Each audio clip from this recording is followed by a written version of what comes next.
You've chosen QR number 1. And the title you need to put is housing. I'll tell you about the experience of immigrants with relation to housing. Now, many of the immigrants that came across to Britain were young, single males. Think logically. They don't have ties, they don't have the families, they probably don't have houses back in whichever country they've come from. And so they came across. And they didn't usually intend to stay forever. So they didn't come to buy houses, and actually they probably didn't have the money to do so anyway, so they had to rely on rented accommodation.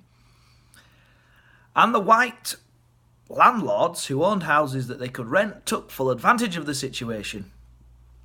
So, for example, they might get what had been rented out before and divide it up so they could rent it to more than one family or more than one person or a number of people, so that the immigrants ended up living in overcramped conditions, if you like.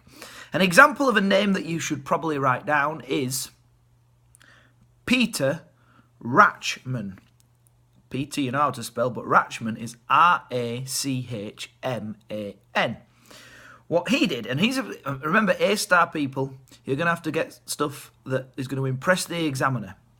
And here's an example of somebody's name that people might not know in the exam, but if you do, you'll stand out. Well, he owned over 100 properties in West London. He used violence and intimidation to force the white residents of his properties out. Then he subdivided the properties, so those 100 properties he might have sold them to 100 families or rented them to 100 families.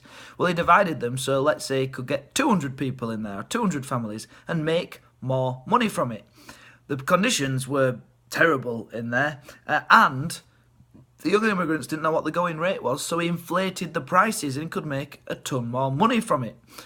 All white Britons taking advantage of the new people coming in. Also, if you went to another country, let's say you were suddenly popped in another country where you don't really know about the culture, it's totally foreign to you, well, you might be tempted, as the people in the 1950s, 60s were, who came across, and 40s as well, of course, to go and live where there's other people from your culture or from your country. And that's exactly what happened. But of course, they couldn't afford much, so usually these people ended up in the poorer areas. Like, if we use in London, you've got Brixton, Notting Hill, Paddington, Tottenham.